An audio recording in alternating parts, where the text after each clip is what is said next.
Fiorenzato All-Ground Sense heißt diese Mühle mit Grind-by-Weight-Technologie, also mit einer integrierten kleinen Waage, die eben dann stoppt, wenn die Kaffeemenge ausgemahlen wurde. Super praktisch, um eben immer die gleiche und die richtige Kaffeemenge zu mahlen. Wir haben die Mühle ausführlich getestet und haben ein langes Video dazu gedreht. Aber auch heute habe ich wieder eine Kurzversion gemacht, mit der ihr ja in kurzer Zeit die wichtigsten Fakten zur Fiorenzato All-Ground Sense erfahren könnt. Einfach ranhalten.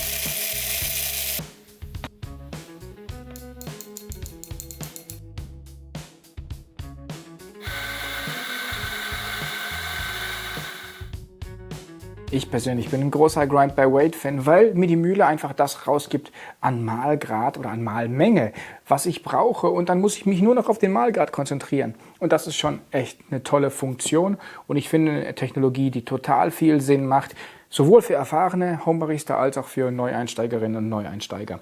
Insofern habe ich mich sehr gefreut, als ich gesehen habe, ja, es gibt auch eine Fiorenzato All-Ground Sense und wir haben sie ausführlich getestet. Ich glaube, wir sind mittlerweile bei über 90 Mühlen, die wir angeschaut haben, mit Partikelverteilungsmessung, mit Retention, also Totraummessung, das heißt Rückstand von Kaffeegut und so weiter. Und auch das haben wir bei der Fiorenzato gemacht. Die Mühle kostet rund 1100 Euro, 990 Franken, also so um die Tausender-Grenze drumherum. Schon eine Menge Geld für eine Mühle.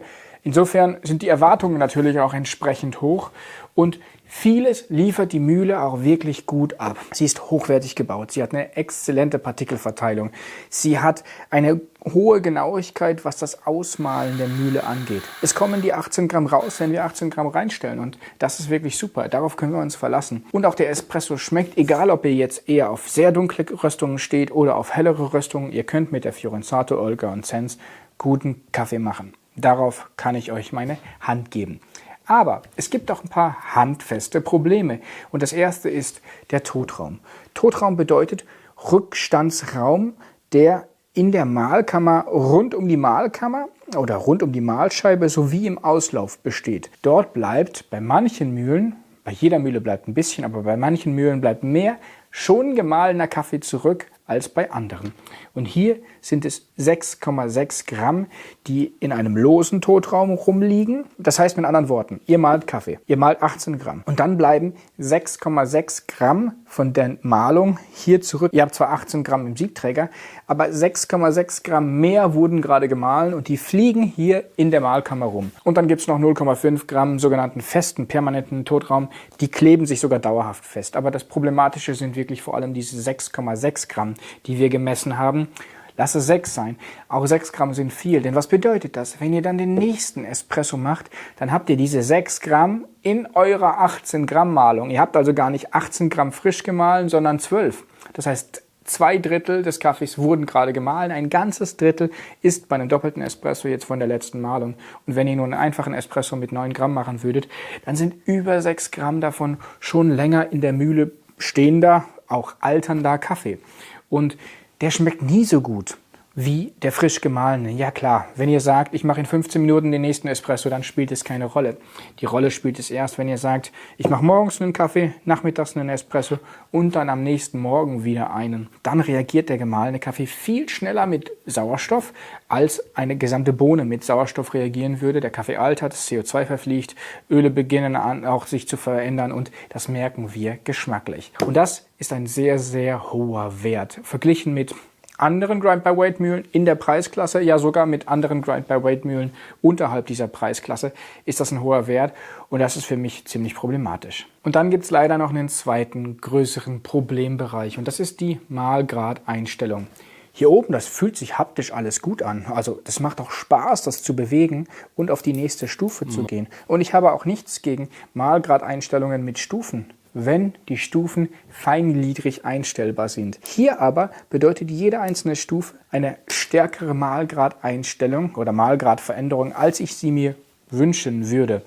Konkret, wenn ihr hier eine Stufe geht, dann habt ihr gut und gerne mal 4 Sekunden Verstellung bei eurem Zielausgabeergebnis des Espressos. Also mal bildlich gesprochen. Wir haben eine Extraktion mit 27 Sekunden. Wir würden aber gerne 25 haben. Wir verstellen also eine Stufe gröber. Was passiert ist, wir treffen nicht die 25, sondern wir schießen ziemlich wahrscheinlich drüber und haben nachher eine Extraktion von 23 Sekunden, vielleicht sogar von 22 Sekunden. Das heißt, wir können nicht so kleinschrittig feiner stellen oder gröber stellen. Und das macht es sehr, sehr schwierig, mit der Mühle wirklich genaue Rezeptziele zu erreichen, auch erneut zu erreichen. Wenn ihr euch vielleicht notiert habt, heute hat der Kaffee sehr gut geschmeckt, 27 Sekunden Extraktionszeit, so und so viel Brühverhältnis, bla bla bla, habt ihr euch notiert, wollt es am nächsten Tag wieder machen. Durch die äußeren Umstände hat sich die Luftfeuchtigkeit vielleicht im Raum verändert und ihr kommt mit der gleichen Mahlgradeinstellung nicht mehr dahin. Wenn ihr aber nur 2-3 Sekunden vorbei seid und jetzt versucht, wieder fein nachzustellen, dann erreicht ihr gar nicht mehr das Rezept, sondern springt immer drüber. Und das ist natürlich total ärgerlich, um dann eben präzise alles aus euren Kaffees rauszuholen. Deshalb haben wir auch das Espresso-Potenzial der Mühle nicht so hoch eingeschätzt. Ja, es ist möglich, den sehr guten Espresso damit zu machen, aber es ist schwierig, ihn wiederholt zu machen, beziehungsweise wieder zurückzukommen zu bestimmten Ergebnissen. Und zwar nur aufgrund der Mahlgradeinstellung, nicht aufgrund der Partikelverteilung. Denn die Partikelverteilung, die ist nicht nur gut, die ist sogar sehr gut und die ist auch gut, wenn wir auf der Partikelverteilungsebene auf der einen Stufe waren, danach auf Ristretto gehen, danach auf Kaffee Creme gehen und wieder zurückkehren zu dem ursprünglichen Rezept, dann ist die Partikelverteilung wieder die gleiche. Das Hauptproblem ist einfach, dass wir nicht fein rund um dieses Partikelverteilungsziel herum die Mühle verstellen können. Das war jetzt ein bisschen Nerd Talk, den machen wir noch ausführlicher in unseren ausführlichen Videos. Wenn ihr noch mehr zur Mühle erfahren wollt, was sie gut kann, was sie nicht gut kann, dann schaut mal da rein. Da besprechen wir dann zum Beispiel auch genauer die Geschwindigkeit. Ich kann es euch kurz sagen, auch die ist gut, die Mühle ist schnell, liefert in kurzer Zeit, in 8 Sekunden 18 Gramm Mahlergebnis. Toller Wert. Und das gleiche bei der Temperatur und das gleiche auch bei der Lautstärke. Auch da liefert die Mühle sauber ab und ist total solide unterwegs. Also einerseits eine interessante Mühle, die Fiorenzato Allground Sense, aber mit, ich würde sagen, 2 größeren Problemkreisen, die Folgen haben für den Spaß und die Freude mit der Mühle. So sieht's aus. Fiorenzato Allground Sense. Danke fürs Zuschauen.